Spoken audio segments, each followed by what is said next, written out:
Dolores, I'm really not understanding your question. Are you asking me how do I pick my clients or how do I Yes, decide? Because sometimes my clients might, are you saying, might be the bad guy? yes, absolutely, and that's what I'm asking because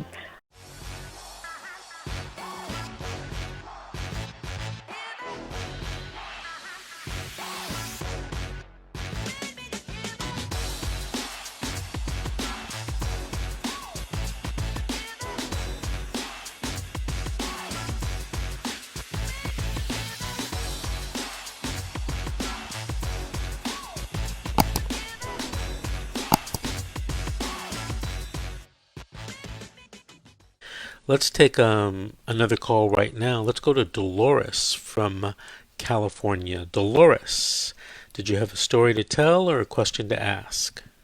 I have a question to ask.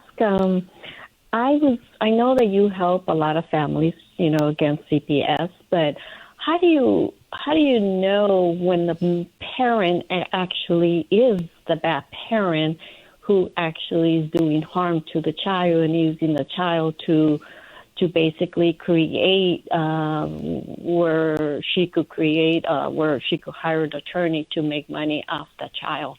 How do you who do you go to? Because and what do you do in that situation when you know that the mother is doing this on purpose, harming the child to make money, and then she's bragging on how she's going to abandon the child once she gets the money. Well, Dolores, I'm really not understanding your question. Are you asking me how do I pick my clients or how do I Yes, decide? Because sometimes my clients might, are you saying, might be the bad guy? yes, absolutely, and that's what I'm asking because what if the parent is actually very, very good in lying and manipulating Hmm. things what she says, and what if she is one of your clients and she's actually been working on doing this just to make money off the child? Right. Well, Dolores, that's a very interesting question, and it has to do Mhm. with, ethics of the attorney, the morality of the attorney. There's just so many things that come into play. Generally, when a person calls me and tells me something, Mhm. I usually believe it, or if I'm meeting with them face to face, I, you know, Mhm. I assume that somebody's not just going to call a lawyer and, just lie about things. Now, have clients lied to me before? Yes. It's unfortunately part of human nature. Um, Mhm. it's difficult. It's very difficult. And sometimes, and I can tell you about ethics for lawyers, and everybody's got their own opinions. But sometimes, you know, um, the the client and the relationship with the attorney, it's supposed to be, sacrosanct. It's supposed to be Mhm. something that's extremely important. I'm going to tell you a quick story that happened to me the first year of law school. I was sitting in a class, and the teacher was a very famous attorney and law professor. And he gave us a hypothetical. Now, this is the first week of law school. And he says, Mhm. I want all of you to imagine that you just passed the bar and you're sitting in your new office waiting for your first client. And in runs Mr. Johnson. And Mr. Johnson is an African male, 25 years old, and he's all sweating. And you ask Mr. Johnson, Mr. Johnson, why are you sweating? And he tells you, I'm running away from the police because I just raped and killed a 12-year-old girl. So the law professor goes and he says, well, how many of you would not represent Mr. Johnson? About a third of the class raised their hand. There are about 100 people in the class. And then he says, well, how many of you would have reservations about representing Mr. Johnson? About another third of the hands go up. So he looked around the room and he says, I have bad news for all of you that raised your hand. you picked the wrong profession. So, lawyers, as it is explained to me during law school, it's not the lawyer's job to do justice for the system. They have judges and juries that do that. The lawyer is just a spoke in the wheel of justice, and the lawyer has a very specific job to do, and that's to vigorously represent his or her client. Now, a lot of people find this very distasteful because, as you said, sometimes the lawyer gets the client that's, doing the wrong thing. But, Right. it's something that lawyers are constantly battling. And I have colleagues and friends that are lawyers. And, occasionally we talk about things like this. And it's always interesting to listen to other lawyers describe issues about ethics and about conflicts of interest and about justice in America. And all I can say to you is tell you that story that happened to me my first year of law school.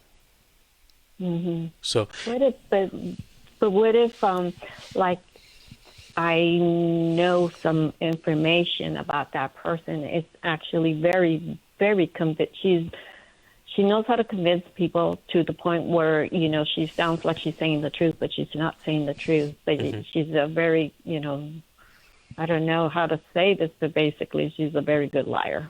And she's harming the child while she's under closed doors. And that's what bothers me, is the child who's getting harmed, and the parent's going to try to make as much money off that child and get rid of the child. And that's what really bothers me the most, because her intentions are wrong. How is the mother making money off the child, though? Well, what if she already hired a lawyer, and she already has a lawyer, and her case is going to supposedly be settling, that she says that, it's coming up and might be settling her case, and she already made some plans, and she sent me texts and how she's going to got a hold of the CEO how to get rid of her son, because she's going to get money because she can't handle him anymore. But, I mean, it's just constantly just verbal. I hear her constantly verbal abusing the child, and I can't stand it. But the reason I speak to her is because I want to keep an eye on what's going on. And that's the only reason. But I can't stand people like that who harm children. And that's why, I feel like almost like my hands are tied. But what if she's one of your clients already? That's what bothers me the most. One of my clients? Yes. That's a very interesting question. Yes, because I actually called your office already and tried to tell somebody there and to let you know. But I guess they will not, they say, well, sooner or later it's going to come out, but it bothers me, that she's in a process of the case now, with your office. And what about the child? Who's looking out for that child? Who's going to say something?